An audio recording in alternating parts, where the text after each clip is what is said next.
என்ன level juniors, 11th chemistry book எப்படி இருக்கு?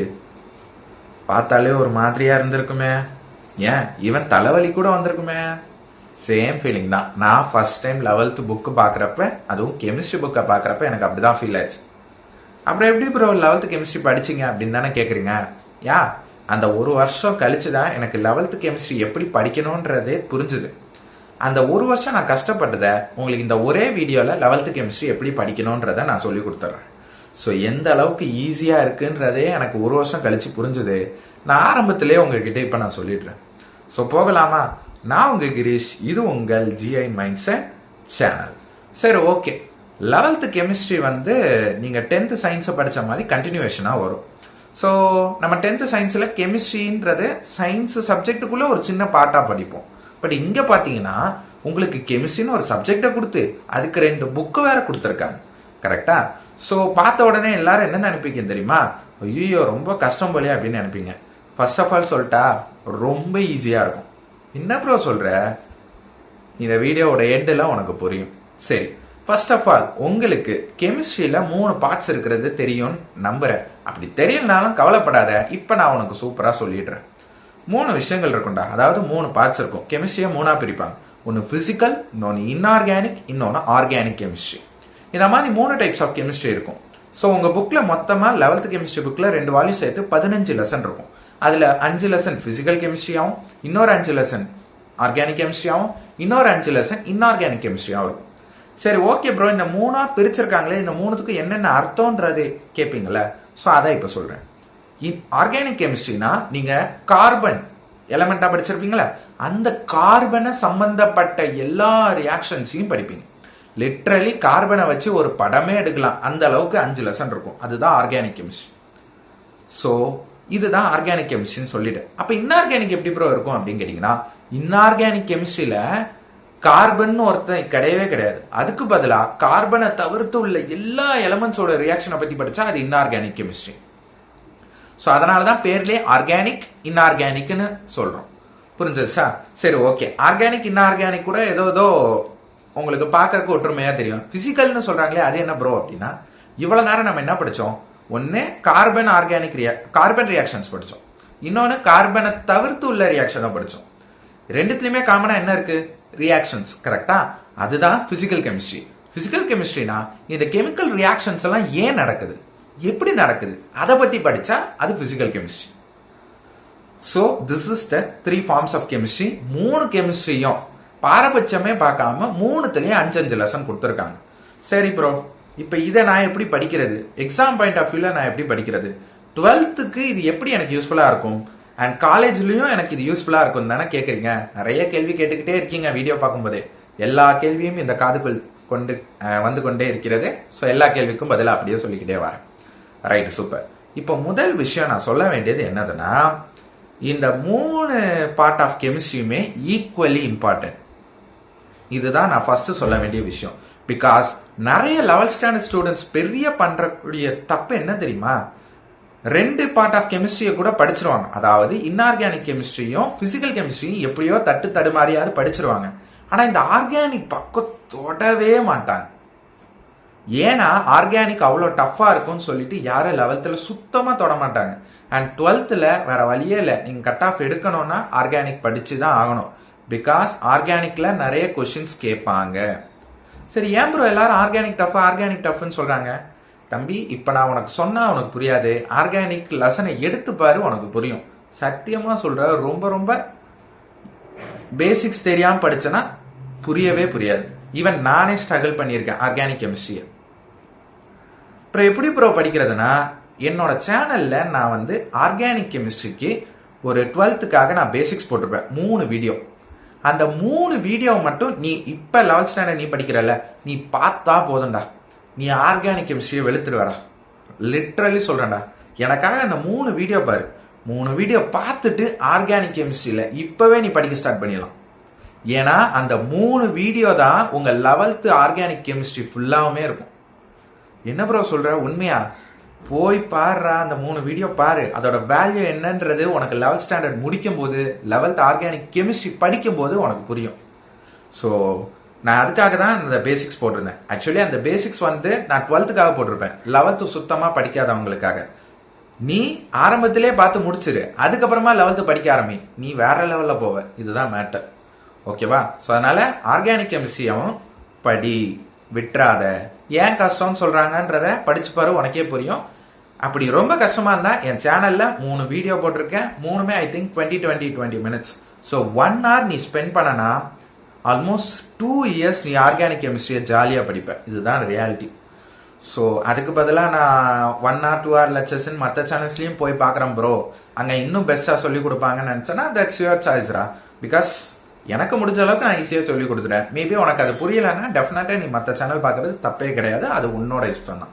Right, super. So first of all 3 கெமிஸ்ட்ரிக்கும் இம்பார்ட்டன்ஸை கொடு. சரி, ஓகே. இப்போ கொஸ்டின் பேப்பர் எப்படி கேட்பாங்க, எப்படி படிக்கிறதுன்னு தானே கேட்குற. முதல் விஷயம், இந்த இடத்துல என்ன சொல்லுவாங்கன்னா, நம்ம எப்பவுமே என்ன பண்ணுவோம், 10th சயின்ஸ் வரைக்கும் புக் பேக் கொஸ்டின்ஸை மட்டும்தான் படிப்போம். இன்டெக்ஸ்ட் கொஸ்டினை கம்மியாக படிப்போம். அதுவும் டாப்பர்ஸ் மட்டும் தான் படிப்பாங்க, மிச்சம் எல்லாருமே புக் பேக் மட்டும் தான் படிப்போம். ஆனால் கெமிஸ்ட்ரியில் அப்படியே தலைகீழ. ஈவன் நீங்கள் வந்து ஃபிசிக்ஸ் கூட புக் பேக் படித்தாலே போதும். ஆனால் இந்த 11th கெமிஸ்ட்ரிக்கு நீங்கள் பியூர்லி 80% இன்டெக்ஸ்ட்ல தான் கேட்பாங்க. என்ன ப்ரோ சொல்ற? ஆமாடா. அதனால நீ இன்டெக்ஸ்டுக்கு தான் இம்பார்ட்டன்ஸ் அதிகமாக கொடுக்கணும், புக் பேக்கு இம்பார்ட்டன்ஸ் கம்மியாக கொடுத்தா போதும். நீ நல்லா கவனிச்சு பார்த்தனா தெரியும், நிறைய லெசன்ஸ்ல புக் பேக் கொஸ்டின் கிட்டத்தட்ட 20, 25, 30, 45 அந்த மாதிரி போய்கிட்டு இருக்கும். அதுல எல்லா கொஸ்டினும் கேட்கவும் மாட்டாங்க. புக் பேக் கொஸ்டின் எத்தனை பெர்சன்டேஜ் வரும் தெரியுமா? உனக்கு பப்ளிக் எக்ஸாமும் சரி, நான் 12th சொல்றேன் 11th சொல்றேன், 2 வருஷமா சேர்த்து தான் சொல்றேன், வெறும் 20% தான் வரும். இந்த 80% ஆஃப் இது மோஸ்ட்லி உனக்கு இன்டெக்ஸ் தான் வரும். ஸோ அதனால் நீ பண்ண வேண்டிய ஒரே கான்செப்ட் என்னதுன்னா, அந்த 80% இன்டெக்ஸ் வரதுனால நீ கான்சென்ட்ரேட் அதிகமாக பண்ண வேண்டிய இன்டெக்ஸ்ட் கொஸ்டின்.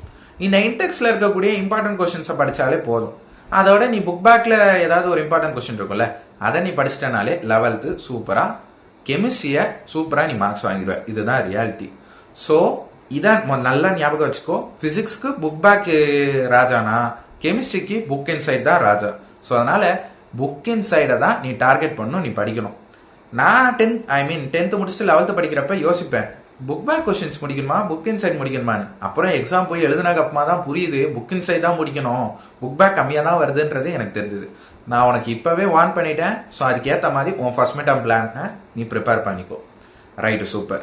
ஸோ உனக்கு 3 டைப்ஸ் ஆஃப் கெமிஸ்ட்ரி எப்படி படிக்கணும்னு சொல்லி கொடுத்துட்டேன், ஆர்கானிக் எப்படி ஈஸியாக படிக்கணுன்றதை சொல்லி கொடுத்துட்டேன், அண்ட் எப்படி உங்க எக்ஸாம்ல கேட்பாங்க நீங்க எப்படி ப்ரிப்பேர் பண்ணணும்னு சொல்லி கொடுத்துறேன். இன்னொரு விஷயம் சொல்லி கொடுக்கணும்னு நினைச்சிருந்தேன். இன்ஆர்கானிக்ல நீங்க படிக்கிறப்ப உங்களுக்கு ஒரு சில குட்டி குட்டி ரியாக்ஷன்ஸ் வரும். அந்த ரியாக்ஷன்ஸ் படிக்க கஷ்டமா இருந்துச்சுன்னா நான் அதே மாதிரி எப்படி ஆர்கானிக் கெமிஸ்ட்ரிக்கு பேசிக்ஸ் போட்டிருக்கணும் அதே மாதிரி இன்ஆர்கானிக்கும் போட்டிருக்கேன். ஸோ அந்த வீடியோ பார்த்துட்டேன்னா இன்ஆர்கானிக் கெமிஸ்ட்ரியில் என்ன ரியாக்ஷன் கேட்டாலும் அசால்ட்டா பண்ணிடுவேன். ஸோ என்னை பொறுத்த வரைக்கும் நீ எந்த லெசன் படிக்கிறதுக்கு முன்னாடி அந்த இன்ஆர்கானிக் அண்ட் ஆர்கானிக் என்னோட சேனல்ல போட்டிருக்க பேசிக்ஸை பார்த்துட்டு நீ உன் லெசனை படிக்க ஸ்டார்ட் பண்ணனா லிட்டரலி சொல்றேன் ரொம்ப ஈஸியா இருக்கும். நீ ரியாக்ஷன்ஸை பார்த்து பயப்படவே மாட்டேன். ஓகேவா? Right, super. அண்ட் லாஸ்டா இதுதான் மோஸ்ட் ஆஃப் த திங்ஸ் நான் உங்களுக்கு 11th கெமிஸ்ட்ரி எப்படி படிக்கணும் சொல்லி கொடுத்துறேன். ஆனால் ஒரே ஒரு விஷயம் மட்டும் சொல்லிடுறேன். 11th ஒரு சில கான்செப்ட்ஸ் வந்து ரொம்ப ரொம்ப இம்பார்ட்டன்ட். நான் சொல்றது 12th இல்லை, உங்க காலேஜ் லைஃப் நீங்க இங்க இருந்து தான் வந்து எப்படி சொல்ல அந்த அடித்தளம் போடுறீங்க பார்த்தீங்களா, ஃபவுண்டேஷன். ஸோ அந்த மாதிரி ஃபவுண்டேஷன் கான்செப்ட்ஸ்ன்னு சொல்லிட்டு 11th கொஞ்சம் கொஞ்சம் இருக்கு. ஃபார் எக்ஸாம்பிள் எலக்ட்ரானிக் கான்ஃபிகரேஷன் ஒன்று படிப்பீங்க, அப்புறம் ஹைப்ரிடைசேஷன்னா என்னன்னு படிப்பீங்க, ஆர்பிட்டால்ஸ்னா என்னன்னு படிப்பீங்க. ஸோ இந்த மாதிரி செகண்ட் லெசன் ரொம்ப மோஸ்ட் இம்பார்ட்டன்ட். அந்த லெசன் நல்லா படிச்சுக்கோங்க. பிகாஸ் அந்த லெசன் தான் உங்களுக்கு வந்து 12th இருந்து காலேஜ் லைஃப் வரைக்கும் கூடவே வரப்போற லெசன். செகண்ட் லெசன் எனக்கு மறந்து போச்சு, அந்த லெசன் பேர் எனக்கு ஞாபகம் இல்லை, பட் எனக்கு லெசன் நம்பர் ஞாபகம். செகண்ட் லெசன், அந்த லெசன் ரொம்ப ரொம்ப இம்பார்ட்டன்ட். இதுதான் மேக்சிமம். அந்த செகண்ட் லெசனை நல்லா டார்கெட் பண்ணி படிங்க. ஃபர்ஸ்ட் லெசன்ல இருக்கக்கூடிய அந்த மோல் கான்செப்ட் ரொம்ப இம்பார்ட்டன்ட். தேர்ட் லெசன்ல பீரியாடிக் எலமெண்ட்ஸோட அது பீரியாடிக் டேபிளை பத்திய பியூரா எக்ஸ்பிளைன் பண்ணுவாங்க. அதுவும் நல்ல இம்பார்ட்டன்டான லெசன். ஏன்னா பீரியாடிக் எலமெண்ட்ஸை வச்சு தானே கெமிஸ்ட்ரி புக்கே இருக்கு. ஸோ அதனால அது இம்பார்ட்டன்ட். 4th லெசன் நீங்க ஹைட்ரஜனை பத்தி படிப்பீங்க, அது எனக்கு தெரிஞ்சு அந்த அளவுக்கு இம்பார்ட்டன்ட் மாதிரி தெரியல. 5th லெசன் எனக்கு எக்ஸாக்டா ஞாபகம் இல்லை. அண்ட் 6, 7 சொல்லிட்டு 6, 7ல இருந்து உங்களுக்கு இதுக்கு போயிடும், பிசிக்கல் கெமிஸ்ட்ரிக்கு போயிடும். ஸோ அந்த மாதிரி ஆர்கானிக் நல்ல இம்பார்ட்டன்ஸ் கொடு. 11th ஃபவுண்டேஷன் கான்செப்ட்ஸ்னு ஒரு சில கான்செப்ட்ஸ் இருக்கு, அந்த மாதிரியான கான்செப்ட்ஸ்க்கு நல்ல இம்பார்ட்டன்ஸ் கொடு. ப்ரோ அந்த ஃபவுண்டேஷன் கான்செப்ட்ஸ் என்னென்ன அப்படின்னு சொன்னீங்கன்னா, நான் தான் சொன்னல, எலக்ட்ரானிக் கான்ஃபிகரேஷன் ஒரு ஃபவுண்டேஷன் கான்செப்ட், ஆர்பிட்டால்ஸ், ஹைப்ரிடைசேஷன், அதுக்கடுத்து இந்த ஆர்கானிக் கெமிஸ்ட்ரியோட ஃபர்ஸ்ட் 11th லெசன் ரொம்ப important, general concepts of organic chemistry, ஜிஓசின்னு சொல்லுவோம். ஸோ அதெல்லாம் ரொம்ப இம்பார்ட்டன்ட். அந்த ஜிஓசியை தான் நான் உங்களுக்கு வந்து பேசிக்ஸாக சொல்லி கொடுத்துருக்கேன். ஓகேவா, ரைட்டு, சூப்பர். ஸோ நான் சிம்பிளாக சொல்ல வேண்டியது ஒரே விஷயம் தான், ஒரே ஒரு விஷயம் சொல்லிட்டு நான் இந்த வீடியோ முடிச்சிடறேன். நீ 11th சுத்தமாக படிக்கலைனாலும் 12th நீ சூப்பராக பண்ணலாம், இதுக்கு 100% கேரண்டி நான் சொல்லுவேன். ஆனால் உன்கிட்ட டைம்னு ஒரு விஷயம் இப்போ வரைக்கும் இருக்கு. ஏன்னா இப்போ ஜூன் தான் ஆகுது. ஸோ நீ அடுத்த வருஷம் தான் ஸ்டார்ட் பண்ண போற அப்படின்ற பட்சத்தில் எல்லாருக்கும் மினிமம் டிசம்பர் வரைக்குமாவது டைம் இருக்கும் 11th படிக்கிறதுக்கு, கரெக்டா? ஸோ அதனால படிக்க உனக்கு வந்து 12th படிக்கிறதுக்கு ஈஸியாக தான் ஆகுமே தவிர்த்து கஷ்டம் ஆகாது. ஸோ அதனால ரெண்டுமே நீ நல்ல மாதிரி தான் வாங்குவ, 11th படித்தாலும் சரி படிக்கலைனாலும் சரி. என்னோட சேனலை ஃபாலோ பண்ணா. ஆனால் என்னோட பெஸ்ட் அட்வைஸ் என்னதுன்னா, நீ 11th ஓரளவுக்கு சூப்பராக படிச்சிட்டனா 12th நான் சத்தியமாக சொல்கிறேன், நீ 80% என்ஜாய் பண்ணலாம், வெறும் 20% படித்தா போதும். இதுதான் என்னோட இது. ஏன்னா நான் 11th பயங்கரமாக படித்தேன், 12th நான் அந்த அளவுக்குலாம் பெருசாக படிக்கல, ரொம்ப ஜாலியாக தான் இருந்தேன். 11th போட்ட எஃபர்ட்ஸில் வெறும் ஒரு 50% ஆஃப் எஃபர்ட்ஸ் தான் போட்டிருப்பேன் 12th. பட் ஸ்டில் என்னோட கட் ஆஃப் 193.5 200க்கு. இவ்வளோத்துக்கும் இந்த வருஷம் கொஸ்டின் பேப்பர் டஃப்ன்றாங்க, இதுன்றாங்க அதுன்றாங்க. ஸோ அதனால 12th லாஸ்ட் இயர் நல்லா என்ஜாய் பண்ணணும்னு நினைச்சேன்னா 11th தீவிரமாக படி. பட் எனர்ஜி பேர்ன் அவுட் ஆகிற அளவுக்கு படிக்காது. அப்படி படிச்சுட்டேன்னா 12th சொல்றேன் ஆல்பா மாதிரி இருக்கும். இதுதான் சிம்பிளாக நான் சொல்ல வேண்டிய விஷயம். So choice is yours. நீ 11th ஃபுல்லாக படிக்கிறியோ படிக்கலையோன்றத உன்னோட இஷ்டம்.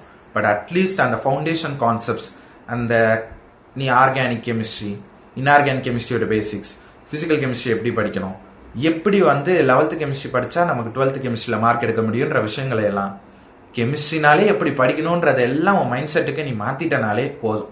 நீ 12th ரெடி, நீ 12th சூப்பராக படிப்பேன். So that's it. ஸோ அதனால் ஐ ஹோப் இந்த வீடியோ உங்கள் எல்லாருக்கும் ஹெல்ப்ஃபுல்லாக இருக்கும்னு நம்புகிறேன். ரொம்ப சாரி, இந்த வீடியோ நான் கெமிஸ்ட்ரிக்கு ரொம்ப லேட்டாக தான் போட்டேன். ஸோ நெக்ஸ்ட் 11th என்ன வீடியோஸ் வேணுன்றதை கமெண்ட் செக்ஷனில் சொல்லுங்கள். உங்களுக்கு நெக்ஸ்ட் வீடியோ இந்த வீக் Thursday நான் போடுறேன். பட் என்ன டாபிக்ன்றதை நீங்கள் தான் டிசைட் பண்ண போகிறீங்க. ஸோ இந்த மாதிரி ஸ்டடி ரிலேட்டட் உங்களுக்கு ஏதாவது டவுட்ஸ் இருந்துச்சு 11th பற்றினா கண்டிப்பாக சொல்லுங்கள், பக்காவாக சால்வ் பண்ணிடலாம். எனக்கு ஒரே ஒருத்தர் இந்த வீடியோவை பார்த்தா கூட எனக்கு போதும் 11th. அதுதான் மேட்டர். ஏன்னா ஒருத்தருக்கு யூஸ்ஃபுல்லாக இருந்தாலுமே அது ரொம்ப பெரிய விஷயம். ஸோ அதனால் டெஃபினட்டாக I hoping that one comment next என்ன டாபிக் போடலான்றதுக்காக நான் வெயிட் பண்ணுறேன். பார்ப்போம் என்ன டாபிக் கேட்குறீங்க. எக்ஸ்பிளைன் பண்ணுற மாதிரி வேணா, டவுட்ஸ் கேட்குற மாதிரி, ஃபார் எக்ஸாம்பிள் எப்படி படிக்கணும் அந்த மாதிரி டிப்ஸ் அண்ட் ட்ரிக்ஸாக கேளுங்க. ஸோ கண்டிப்பாக என்னால் போட்டுறேன். ஓகேவா? ஸோ பார்ப்போம் என்ன கமெண்ட் போடுறீங்க, என்ன டவுட்ஸ் இருக்குன்றத Thursday உங்களை திருப்பி நான் மீட் பண்ணுறேன். ஸோ ஓகேவா நண்பா?